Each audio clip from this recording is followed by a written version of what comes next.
बोलिए द्वारकाधीश भगवान की जय हो।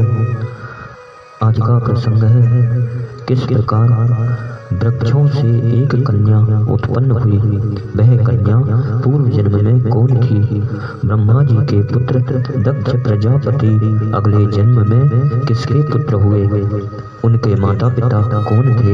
यही प्रसंग सुनाने जा रहे हैं। आशा करते हैं आप इसे अवश्य ही पसंद करेंगे।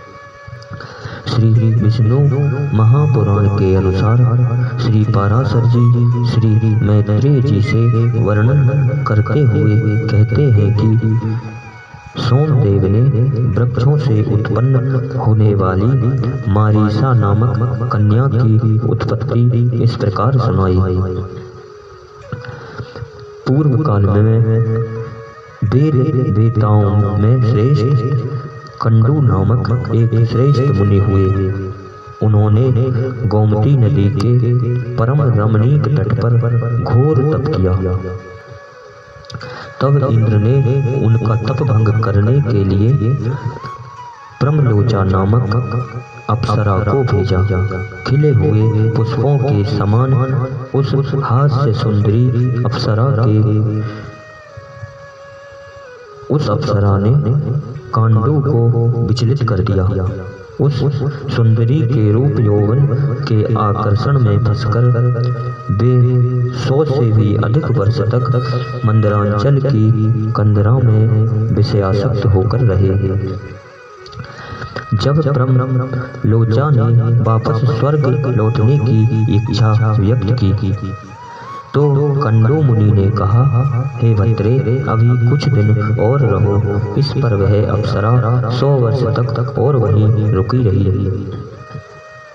नाना प्रकार के सुख भोगों के बाद उसने पुनः स्वर्ग लौटने का उपक्रम किया तो मुनि ने पुनः उसे और रुके रहने का आग्रह किया। इस पर वह अप्सरा 100 वर्षों से अधिक के लिए फिर ठहर गई। फिर उसने मुनि से जाने की अनुमति चाही तो कंडू मुनि बोले, हे सुमुखी, अब तो तुम बहुत दिनों के लिए चली जाओगी, अतः कुछ देर और ठहर जाओ। इस पर वह सुंदर कमर वाली अप्सरा मुनि के साथ क्रीड़ा करती हुई 200 से कुछ कम वर्षों तक वहां और रुक गई। इस प्रकार जब प्रमलोचा स्वर्ग को वापस जाने को कहती, कंडू ऋषि उससे तब और ठहर जाने का आग्रह करते। प्रणय भंग की पीड़ा के कारण ऋषि कहीं उसे साफ ना दे दें, इस भय से वह उनके पास ठहरी रही। इस प्रकार कंडू ऋषि का भी कामासक्त चित्त से उस सुंदरी के साथ रहने के कारण उसमें और भी अनुराग बढ़ता गया। एक दिन कंडू ऋषि बहुत शीघ्रता से अपनी कुटिया से निकले। तब प्रमलोचा ने पूछा कि आप कहाँ जा रहे हैं? कंडू ऋषि बोले, सूर्य अस्त हो गया है, संध्या उपासना करनी है, अन्यथा नियम टूट जाएगा। तब प्रमलोचा हंसती हुई बोली कि हे सर्वधर्मज्ञ, अनेक वर्षों के पश्चात आज आपके लिए दिन अस्त हुआ है। यह जानकर बताइए किसको विस्मय नहीं होगा। दुख में समय अत्यंत लंबा तथा सुख में अत्यंत छोटा प्रतीत होता है। ऐसा ही कांडू ऋषि के साथ हुआ। उन्होंने आश्चर्य से कहा कि हे भद्रे, तुम आज ही सुबह तो आए हो और अब सूर्य अस्त हुआ है, तब भला ऐसा उपहास क्यों करती हो? तब प्रमलोचा ने हंसकर बताया कि उसे ऋषि के साथ रहते सैकड़ों वर्ष बीत गए हैं। इस पर ऋषि असमंजस में पड़ गए। उन्होंने प्रमलोचा से पूछा कि हे भद्रे, सत्य कहो, अब तक मुझे कितना काल व्यतीत हुआ है? प्रमलोचा ने कहा, अब तक 907 वर्ष 6 मास व 3 दिन व्यतीत हो चुके हैं। तब ऋषि ने प्रमलोचा के कथन पर विश्वास नहीं किया। वे बोले, तू अवश्य ही परिहास कर रही है। मुझे तो ऐसा प्रतीत होता है कि तेरे साथ मैंने यहाँ एक दिन ही व्यतीत किया है।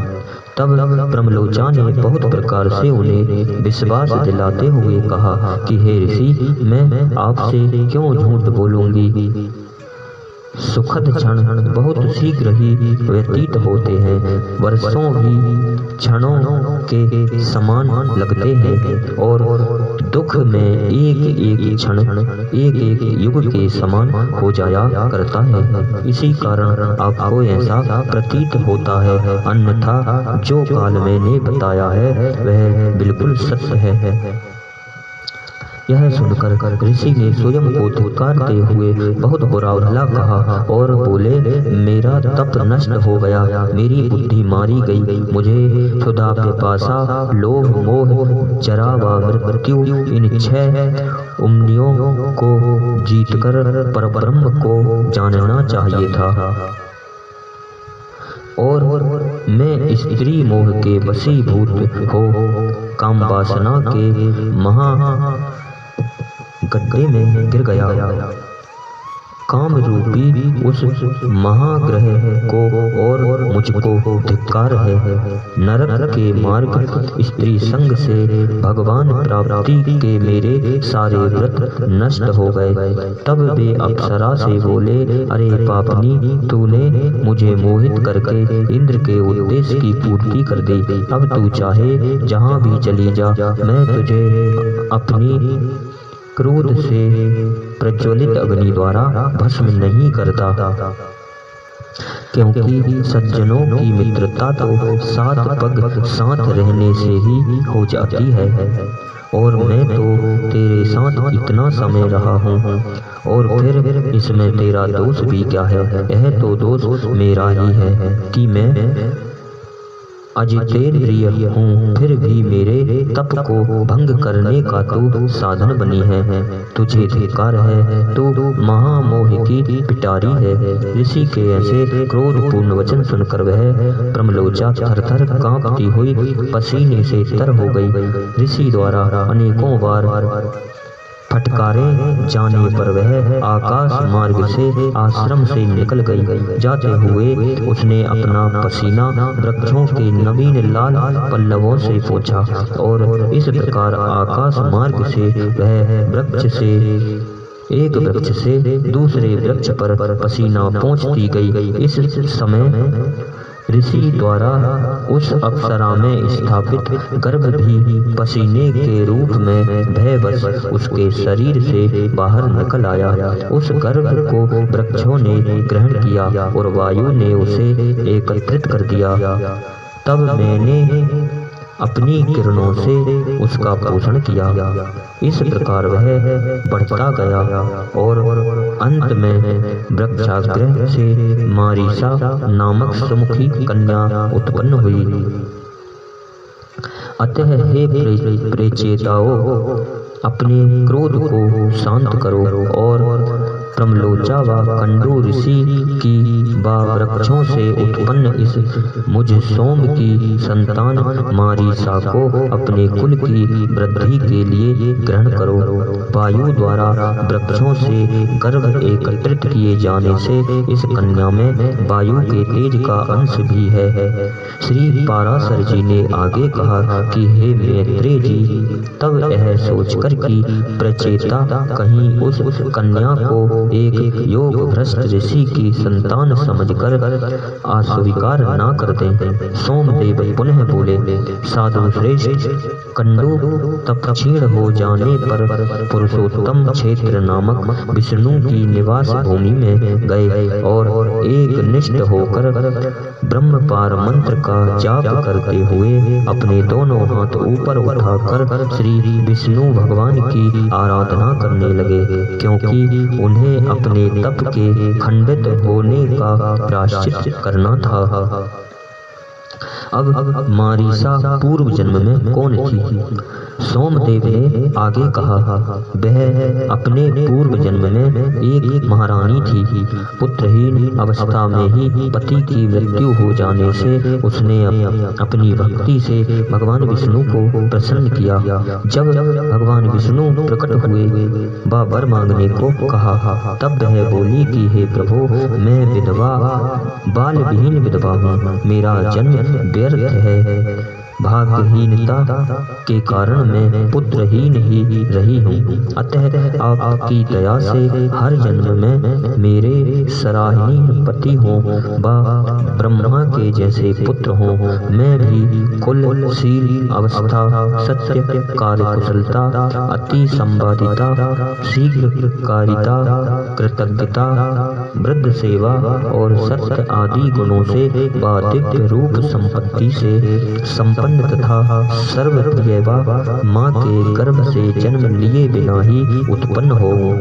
तब भगवान विष्णु जी ने उसे यह वरदान दिया और कहा कि तेरे एक ही जन्म में 10 परम विख्यात कर्मवीर पति होंगे तथा ब्रह्मा के समान महावीर्यवान बलवान पुत्र मिलेगा, जो इस जगत में अनेकों वंश को चलाने वाला होगा। त्रिलोकी में उसकी यश कीर्ति फैलेगी। तू भी मेरी कृपा से रूप, गुण व शीलवती तथा मनुष्यों के लिए प्रयत्न करने वाली होगी।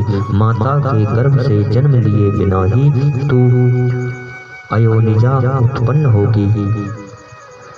सोमदेव द्वारा इस प्रकार बताए जाने पर प्रचेताओं का क्रोध शांत हुआ और उन्होंने मारीसा को अपनी पत्नी के रूप में स्वीकार किया और इसी मारीसा के गर्भ से महाभाग प्रजापति दक्ष का जन्म हुआ, जो पहले ब्रह्मा जी से उत्पन्न हुए थे।